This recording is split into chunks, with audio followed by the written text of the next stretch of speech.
Jon Snow is one of the most important characters in all of the Song of Ice and Fire series, but what if he took a different path right at the beginning of his story? What if Jon didn't join the Night's Watch? How would this impact future events? Yeah, Jon Snow is an important character. He's very important. He's one of the most beloved. But you know what's funny? When you think about something like this, what if, you realize how little he actually impacts the story outside of the wall. And if you go by the book continuity, which hasn't even dealt with the reality of the White Walkers and the others too much yet, it affects even less. So for this what if, we're going to be going into basically two different aspects related to the wall and then related to Robb Stark's campaign, because Robb is going to war. He's marching south in the War of the Five Kings. And before we start, just let us know in the comments like the biggest change that you anticipate happening from this guy not joining the Night's Watch. So we're just going to assume Jon doesn't go north, right? So right after either episode 1 or, in A Game of Thrones, the book, he just stays in Winterfell just long enough. Maybe he's just mulling over the fact that he wants to join the Night's Watch. And then the War of the Five Kings pop off. But before actually it pops off, is he allowed to stay in Winterfell now that Catelyn's there, being Karen in the north and Ned Stark's heading south? Do you think Jon is allowed to stay there, or does he have to go somewhere else in the meantime? Well, dude, the Wicked Witch of the North, Catelyn, I do hate her, and even though I think she would want Jon to leave, even her, I don't think she would make that executive decision without Ned's approval. I think that she knows that Ned would be unhappy if that were the case. Before we even get there, though, in this situation, why did he not join? Did his family decide to tell him the reality of the Night's Watch, In this, hey, Jon, this place is really, really terrible, and you're going to be surrounded by grapists and murderers, and they might try to slip it in when you're sleeping, Is it going to be something like that? Yeah, maybe Benjen lets it slip at Winterfell. I mean, maybe he gets a little too tipsy and lets it out, and maybe Jon overhears it, and he's like, dude, you can't believe the amount of grapists we have up there. I didn't even know there's that many grapists in all of Westeros, but they're all up there, and man, it's a battle royale. Well, at least it's combative in that situation. I was thinking more like Benjen starts kind of putting the moves on Jon and hitting on Jon. He's got to have a pretty little boy, right? And then Jon's like, whoa, Uncle Benjen, what's going on? And then it comes out like, oh, sorry about that, Jon. I'm just so used to the way we behave up at the wall. It's just a debaucherous grape festival up there. It's terrible. And then Jon's like, oh, maybe this life isn't for me. And then he decides, I'll hang out down south in Winterfell. Yeah, so then he just stays down there. I don't know if Catelyn lets him stay there or not. Even if she doesn't like it, I think Robb might have enough sway, though, now that Ned is gone. Robb is now technically like the Lord of Winterfell, right? So he might be able to tell his mom, Mom, shut up. Jon's going to stay here. Oh, yeah, absolutely. Robb, those guys are bros, man. They grew up together. They trained together. They are definitely going to be hand in hand. And that impacts a lot later on of relationships here. That's one of the most important ones, because you and me just talked 2 seconds before this about what's going to happen down the road. And I think one of the main divergences is going to be, first of all, does Jon go with Robb on his initial campaign down south? Does that happen? Does he accompany him from the beginning? Yeah, I mean, my thought would be that Robb does have Jon right next to his side the whole time, and he's able to bring Ghost with him as well. So now you have 2 direwolves out there in the front lines. That'd be awesome. I don't think he's left up in Winterfell to defend, the castle with Bran, because they really don't leave that many forces up there at all. It's not like who's his name's left up there. Theon, he brings Theon down there, and I think Theon, if anything, might be better suited up there, because he really doesn't help. I guess maybe that's in hindsight, right? That he's better suited up in Winterfell. Yeah. Well, okay. That right there, that argument right there, the fact that Robb brought Theon with is the only reason that I think that he brought Jon with. If he did not bring Theon with, I would think that he would leave Jon up north, because, like you said, they kind of leave it undefended. And Jon is a decent warrior, especially compared to the terrible Night's Watch that we see in the series. But if he was left up north, and the reason why I'm glad that we're bringing him down south in this what if is because if you leave him in Winterfell, and let's just say Theon still is tasked to go over and try to recruit his disgusting family to go help Robb, and then they betray like normal and they go and invade Winterfell, I don't see Jon as the type to try to escape Winterfell. I think he's going to basically, for the honor of the Stark family, which he's tried so desperately to earn his whole life, I think he would end up just basically meeting his death there, and that sucks. That's a terrible what if. Oh, yeah, the Greyjoys of all people come with their waterlogged underwear and kick his ass. That's the worst. So, yeah, I agree with you. I think he goes down south with Robb in his first campaign. Do you think Theon now goes as well? Is it all 3 of them that go? Or is Theon left up there in this situation? No, I think everyone goes down. I think everyone heads down south. I think so, too. To take on the Lannisters, and as they go down there. Now, I don't know if, at the point where Robb suggests maybe Theon offers, I'm going to go talk to my beautiful bald dad, Balon, at that point, does Catelyn go, oh, you can't send him? Because Catelyn does warn Robb, hey, don't send him over there, whatever you do. And Robb's like, dude, you're an idiot. I'm going to send him over there. Does he send Jon as well? Or does he just let Theon go by himself? Because that will impact Theon's next move. Because if Jon's there, it's like his little buddy, like he's not going to give in to peer pressure. Like, oh, yeah, dude, you definitely need to start getting salt wives. Even though it's not like he needed influence to create salt wives while he's over there. He was doing it on his way there, which is some of the most cringe chapters. And it just makes me furious reading Theon's POV when he's like banging the captain's daughter while the captain is up there trying to man the ship and mind his own business, and he's just thinking, oh, well, my daughter's impregnated, and I guess it's supposed to be an honorable thing. It's like, dude, I'd be so furious if I was that guy. Yeah, I'd be pissed too. And I don't know, I mean, if Jon's in this situation, if he's going there with him, and if Theon's still banging the girl in the basement, which he probably is, what's Jon doing? Just kind of hanging out with the captain, consoling him, being like, I'm so sorry, man. Like, I don't want any of this. I'm just a bastard. I wish I could change things, but I can't. I would hope Jon would prevent him from doing that, or at least be like, Theon, knock that shit off. So by the time he gets to the shore, maybe Theon isn't like 3 knuckles deep in his sister, Oh, yeah. Yeah, with Yara or Asha. Yeah. Yeah, that is disgusting too. But this is the part where I think it really changes it, because if Jon's there accompanying Theon, I don't think the situation with his family goes well at all. Part of me thinks that they'll just kill Jon here. Like Balon Greyjoy, why wouldn't he just kill Jon here? He's willing to invade the entire North, and Jon's just a bastard, not to mention a bastard that's going to be speaking out against Balon in this moment. Right. You know what I mean?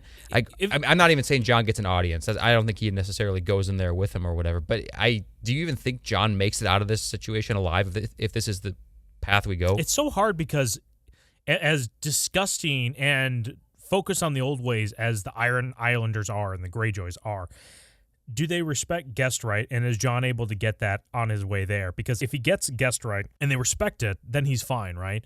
But if there's going to be like a bunch of stinker binguses or stinker bing guys, they're going to kill Jon. They're going to kill Jon where he stands, and that's going to like kick off immediately. Well, I mean, maybe not immediately, because how long does Robb go without hearing word from Theon where he's like, did he get lost? Is he scenic route or something? Is it a bad connection? What's going on? I don't think Jon dies. I think there's a risk of him dying. I'm not saying there's a non-zero chance he dies, but I don't think he does. If I had to point my. What are you pointing? Say it. If I had to point it in one direction, direction, is it? It is disgusting. You don't want to look at it. But I'd like to know people in the comments. Comment down below. Do you think Jon dies here? And also any point in the series of events if you think any differently than us. Comment it, and if it's retarded, we're going to block you. Yeah, blocked from the channel. So, wait, hold on. So, we're for sure going with the fact that Jon's going over, because I do think that makes sense from the Catelyn perspective. Like, if Robb says, hey, Theon's going over there to deal with his dear old dad, try to recruit him to the cause, and Catelyn's like, I wish that I aborted you, Robb, because that's the stupidest idea I've ever heard. And then Robb's like, Mom, you've never made a good decision in your life, so I'm not going to start listening to you now. But I could definitely see that Catelyn would be like, you know what, Robb, maybe if we send Jon with, that sweetens the deal for me, because I hate this guy. I hate that he's with us. I hate him all as much as I hate Theon, or, she hates Jon more than Theon. But so I could see that happening. But is that what you want to go with for sure? Yeah, that's where I think it just... I could definitely see it from the Catelyn perspective. I could see Catelyn giving her grace in this moment much more so than the other way around. But, I mean, logically, I'm not sure it makes the most sense no matter what. Like, I think sending Theon over there is a stupid decision, just wholesale. So I'm not sure if it makes it better from Robb's perspective that Jon goes with.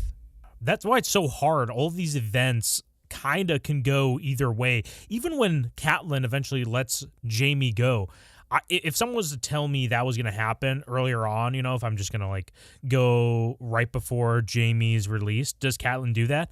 I would say probably not. It doesn't make full sense, but she actually does, and it makes complete sense that she does based off her logical consistency, especially with her lack thereof. Yes, exactly. Yeah. Okay, so yeah, that's fine. We'll send Jon over to the Iron Islands with him, and the guest right thing, because it would be just a boring what if they just kill him. So he probably does get guest right. I kind of like to reserve the, breaking of guest right as an exclusive trait of our boy Walder Frey, and he only did it under the most necessary circumstances, by the way. He was betrayed and insulted for the last time. Robb dishonored him in such a way that he definitely deserved it. So now they're at the Iron Islands. Balon has basically told Theon that he plans on invading the North in his own name, or what happens now? I don't think he, at that point, says anything to him, because if he has Jon there, I don't know if he tells him all the plans. When Theon's only there alone, and Theon's just like, I want to be an Iron Islander. I want to have salt wolves. I want to be dripping wet with salt wolves. Please let me be with you. Perfect Theon impression. But I don't know if, I don't think Balon tells him at all. If Jon's there, unless he gets him alone, he's like, kill this little bastard boy, and then you can join me, please. Yeah. I don't. I just see Theon not hearing anything, Theon getting pissed, Jon being in his corner telling him, like, hey, listen, you always have a place with the Starks. I don't know what's wrong with these people here. They're constantly wet. They smell like shit. Like, you probably should be in the north where you actually know, like, you have a home still. They don't mind salt at all, and everything's named after salt for some reason. The Salt Throne, their throne's more ancient than the Iron Throne, and they mine iron primarily, and for some reason they don't call it the Iron Throne. How stupid do you think they felt when Aegon the Conqueror came over and named it the Iron Throne? Right, that's what I'm saying. When Aegon came over and said, I established the Iron Throne in the name of the Targaryens, how stupid were they up there? Like, oh, shit. Why didn't we think of that? It's made of iron. Well, I don't think it's made of iron, but they could. Well, what's ours called? The Seastone Throne. Okay. I love this. Like, the show version, dude. The Salt Throne. The Salt Throne. Just, it's gonna melt or it's gonna dissolve. That's fucking gross. That cannot be good for your for rectal use either. Salt Throne. Just dry it out. Anyways, so I think Theon doesn't betray, but there's always this question, which just kind of blends into Robb's campaign and the stuff beyond the wall, is the Three-Eyed Raven's influence in all of this, because I do think, as much as we want to, like, oh yeah, Theon maybe doesn't betray the Starks, Winterfell is not invaded, because I think the Greyjoys would invade and do some sort of, like, little, like we said, being little stinker binguses. They might go in the Riverlands, like how they planned on, just kind of raiding the shores, versus going all the way inland the way Theon wanted to do it, right? So I think Greyjoys still betray, but Three-Eyed Raven wants Bran up north, and the only way to get Bran up north is really just kick him out of Winterfell, right? So, I mean, I don't know if there's going to be an attack on Winterfell, whether it's Ramsay doing something up there or what, but I just have a hard time thinking that he's just going to let Bran stay in Winterfell that whole time, you know? The Greyjoys were not coordinating with the Freys directly or anything like that, so I could still see the Boltons betraying the Starks and attacking Winterfell from the southern direction, while at the same time the Freys are betraying Robb and Catelyn there, and that I think the Red Wedding still basically happened. Why wouldn't it? You know, why wouldn't the Red Wedding happen just because Jon's here now? He's just a bastard, right? Well, I mean, because this is like, there's a huge butterfly effect, right? So if Bran isn't captured or anything bad happens to Bran, is Robb in such a bad situation that he thinks he needs to get his nut? Because that's the justification we get in the books as, oh, Robb was so depressed about his brothers dying that he was just predatory. Jane Westerling came over. Oh, I can help you out. Just give me some of that royal seed. You know, it's right up there. Injected her. Yeah, maybe you're right about that, I guess. I don't know, though. He's kind of just based on the story we have, he's just painted my mind as such a coomer, dude. Just willing to do this. Okay, so if we go kind of with, like, the Robb version in the show and a little bit in the books, where he's just like, oh yeah, I just want to get my nut, right? So then he goes with, like, Talisa, whatever her name is. Well, in the show, it's much less related to his brothers. Like, in the show, it really makes it seem like this is going to happen no matter what. This is like a happenstance just being in the battlefield. There's a dime piece on the battlefield. Of course I'm going to hit it, right? That's dude. With a traditional feminine job, dude. Whoa. Thank you. Sign me up. So, yeah, maybe Robb still betrays the Freys in his agreement. I don't even think Jon could assist in the, like, marriage proposal, because I don't think Walder Frey wants a bastard son, even if he's legitimized. No. Like, you're giving me your scraps for dinner. You expect me to pick that up? You're mumbling underneath his breath half the time. Like, guy rules. Yeah, he's off. I don't think he accepts Jon at all in any proposal, even if he's given legitimacy. So I think Robb still has to have a marriage proposal with the Freys. I still think he betrays the marriage proposal. But at this time, you know, Robb is winning battles. Theon is... So this is like the problem here. Theon doesn't betray, so there's no thing up north, right? So I think Ramsay still possibly goes over there, but I don't think it's a coordinated assault on Winterfell. I think maybe Ramsay infiltrates Winterfell and kind of has his roots in there waiting for Roose to then make the betrayal at the Red Wedding to then... No, hold on. So you think that Ramsay acts on his own? Or you think... But it's it can't be that Ramsay acts on his own. Like Roose has Ramsay was what? Ramsay was in Winterfell and took it back from the Greyjoys, right? Yeah. Before the Red Wedding happened, and he was saying it's like, oh yes, it's my son was acting on your behalf, Robb. So okay, yeah, I understand this, but you don't think that the betrayal process was already like being like the pieces were being aligned, so if the Red Wedding worked out as it was supposed to, then the Boltons could successfully like, okay, we're there. Now we can just seize this thing wholesale. You don't think that was a situation? You think Ramsay was legit acting on his own? Because I always took that as, yeah, Ramsay was up there and it was that staged thing. So like, oh yeah, we did this for you, Robb, just in case that the whole betrayal didn't work out well or whatever. They're still in the limelight or like in the good with the Starks. Yeah, I don't know. I just have a feeling that, and I could be corrected, and I might accept it even if you show me evidence. I might be able to accept that. If Ramsay is like taking like direct orders from Roose the whole time, but it does feel like a lot of times Ramsay acts and then asks for forgiveness later. I'm going to do this, and then of course. I'm sorry, Daddy. I guess I just killed your only son and heir. I guess I'm the only one for you. And he's like, oh, I guess, sure, okay. Another perfect impression. Okay, you think I understand that Ramsay acts crazy or whatever, but I feel like it's still along the lines of plans that they have, coordinated or whatever.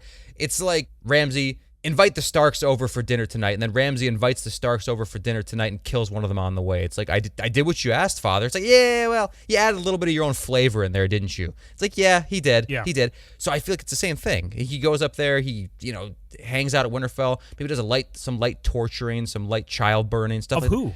I don't know. I'm not saying that actually happens. I'm just saying that he could add his own flavor to things, but I still think it's a coordination. The vibe. Oh, yeah. The child burning vibe. Right, yeah, it's his aura. It's his aura. He just kind of brings that to the party. But I don't think that he's just doing this whole thing on his own, like coincidentally. Like, I'm bored down here in the Dreadful. What am I going to do?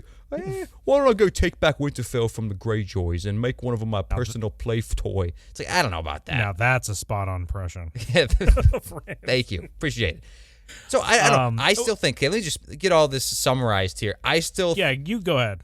Well, okay, this is the wild card thing for me. I'm not sure where Theon and Jon are on their little quest, like to go to the Iron Islands and then to go back. I'm not sure if they're with Robb during the events of the Red Wedding, if the Red Wedding happens. But if we're going with the show version with Talisa, or if we're even going with like a hybrid version of like some Jane Westerling aspects and some Talisa aspects, I still see the Red Wedding happening because, again, he just kind of meets her on the battlefield coincidentally. If you want to go 100% Jane Westerling from the books, then yeah, you're right. He's probably never going to have sex with her. She might still approach him or something like that because it's kind of weird. Her intentions are kind of strange in the book. I know it's like a popular theory or whatever that she's kind of, after something nefarious, but we don't know that for sure.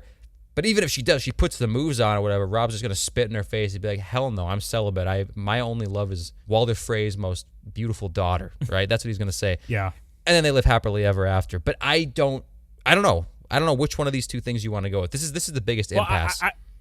I think, well, let's just settle the Red Wedding, and then I want to go back just a second. Yeah. I think the Red Wedding happens. I don't think Jon's there, though. I think the Red Wedding happens because Robb has to, fill a hole, and unfortunately it's not a Frey hole, so Walter's upsetty spaghetti, and then the Red Wedding happens. I don't think Jon is there. I think Jon eventually is tasked to track down Jaime from Robb. He's like, go find Jaime, bring him back here.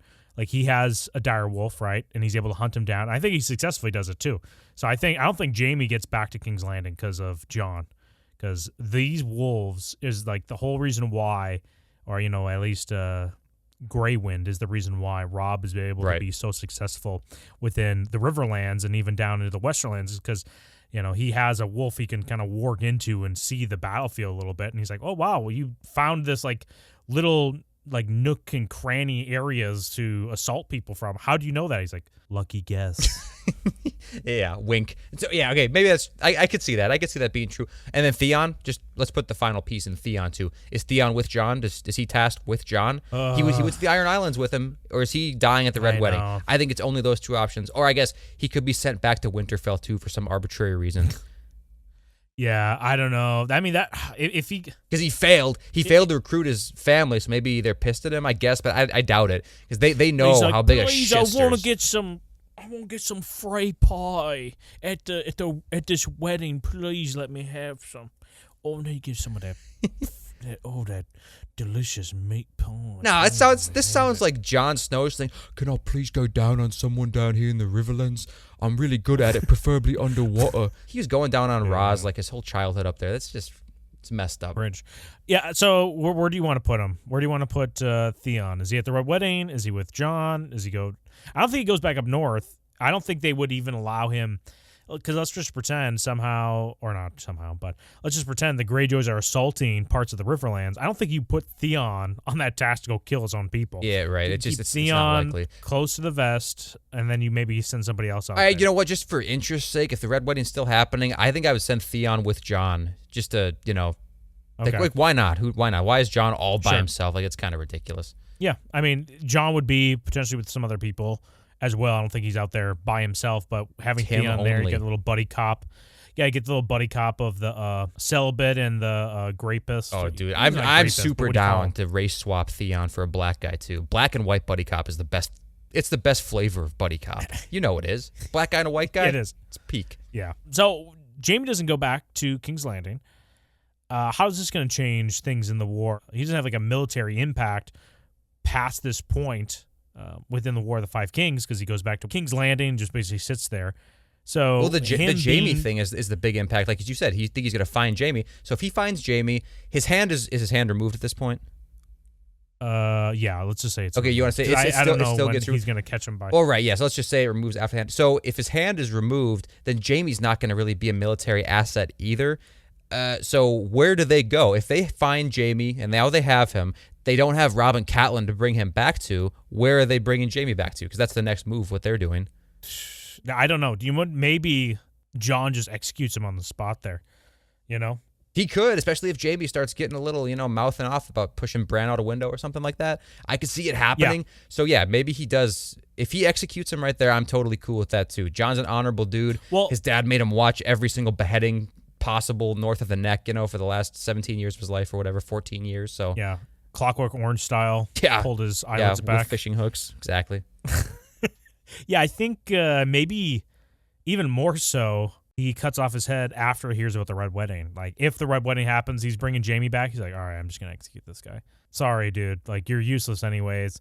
But I don't know, too, if somehow, I would say no, but Jon could run into Arya out there in the Riverlands, with this his direwolf. Only reason why I say that is because of the direwolf. If he doesn't have ghosts around him, I don't think he's able to pick up on any of these trails, scents, or whatever to find anybody. And that's the whole reason why, especially when we go back up north to the Wall, Ghost does drive a lot of like discoveries for Jon up there, that if he's not there, that also impacts part of the story. So yeah, does Jon find Arya down here?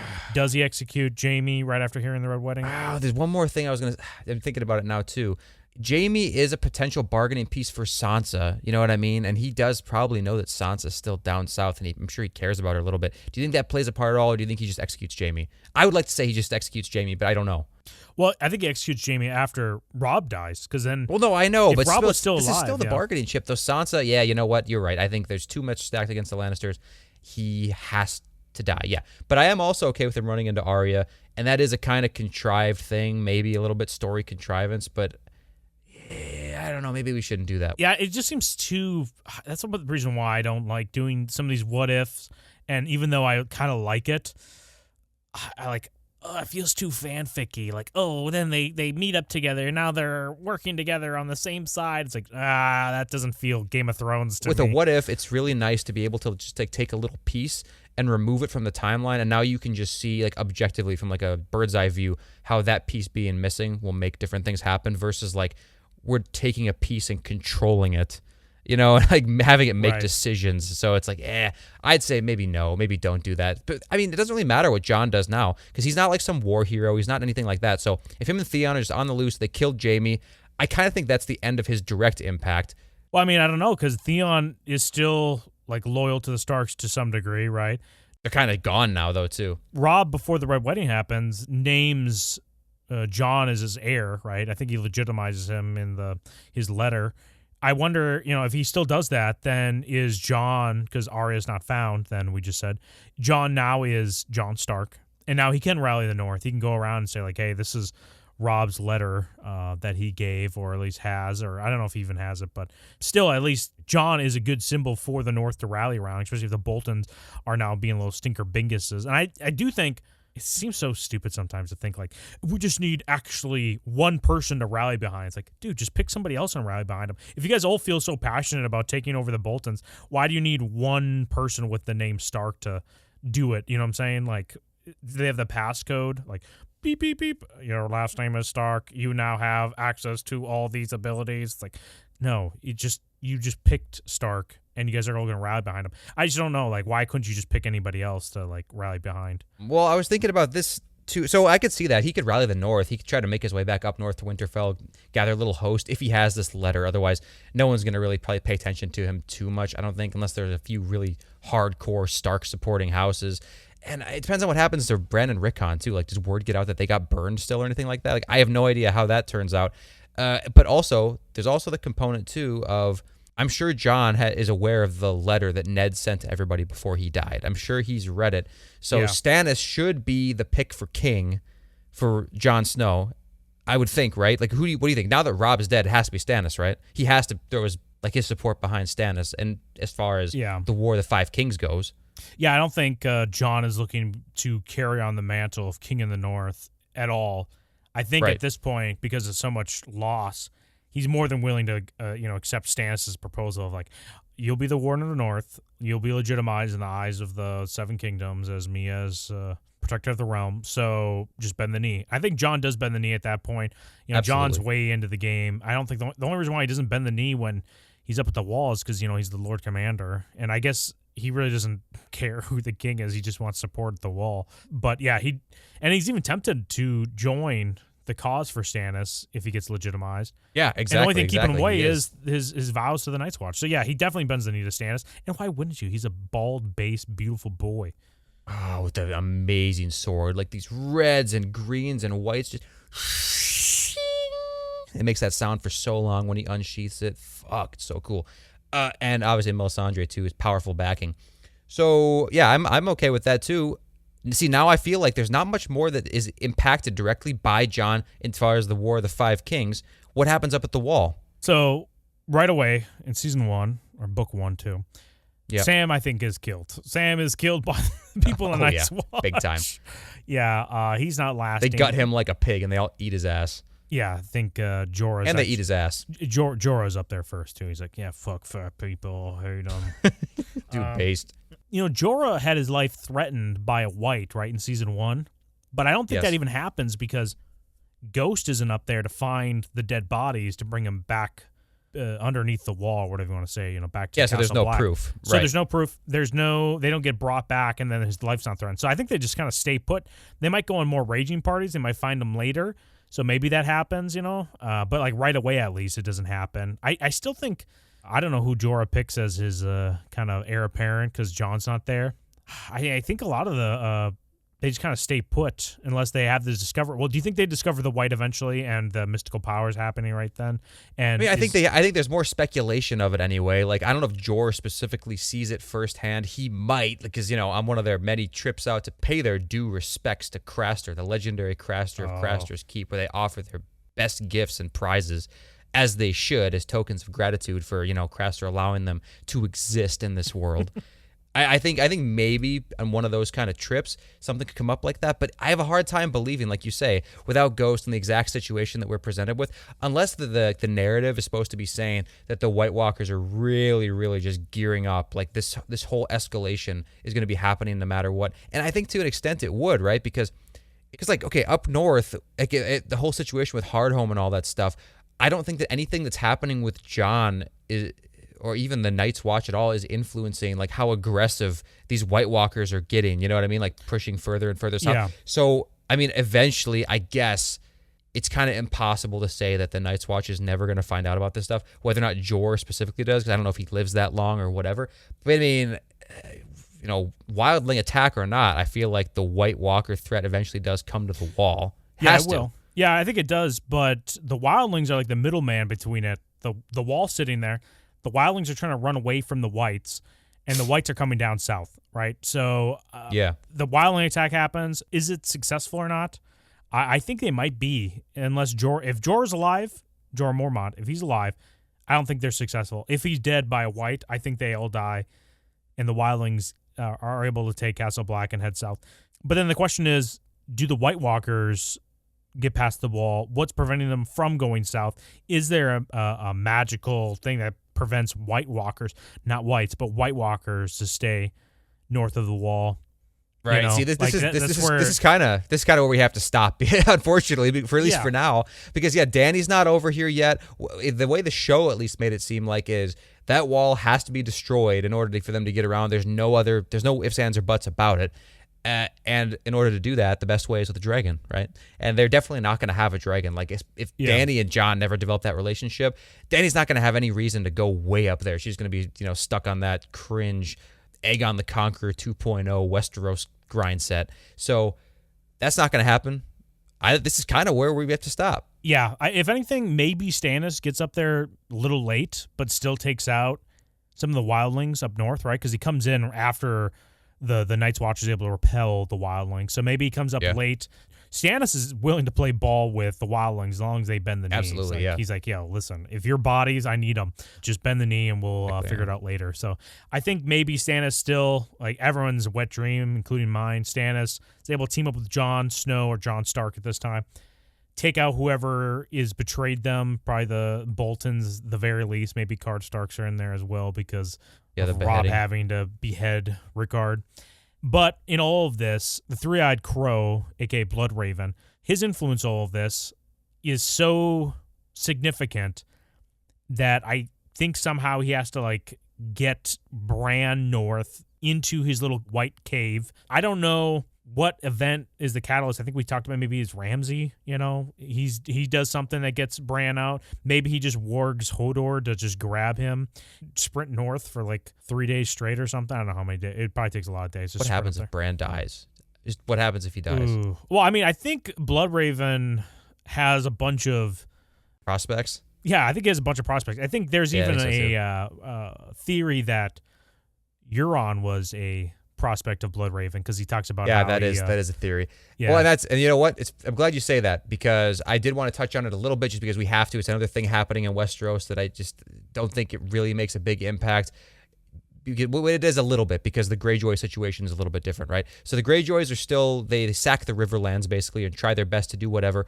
What is the outcome with the Greyjoys? What are they doing down there? Anything? Do they do anything? Can they just get repelled by Lannister forces? Can they just drown forever? Can they just be pulled underneath the water and die? Dude, I wish. The great Kraken that they worship turned out as just a wild fucking animal and it kills them all. I hope that's what happens.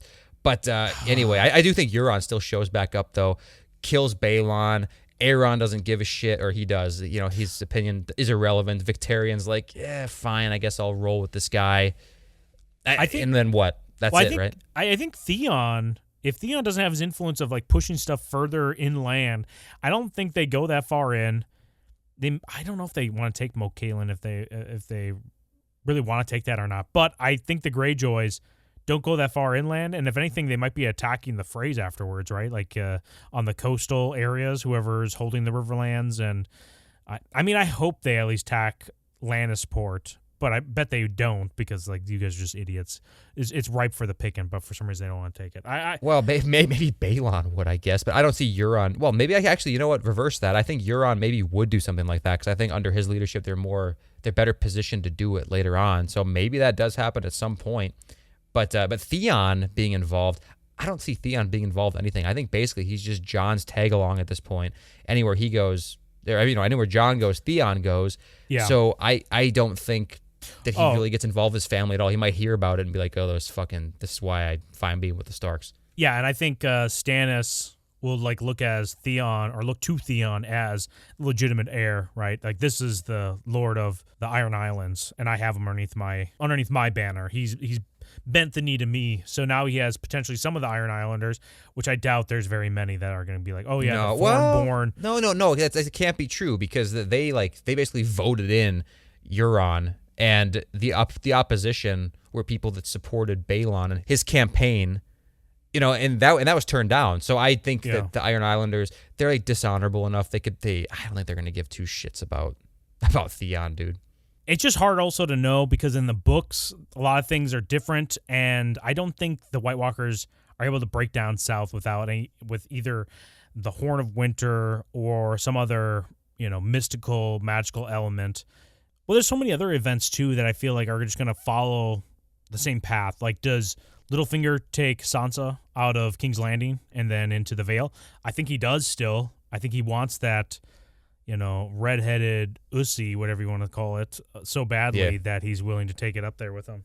Well, that's right. That's like what I was saying at the beginning. Like, Jon, he's like this super relevant character.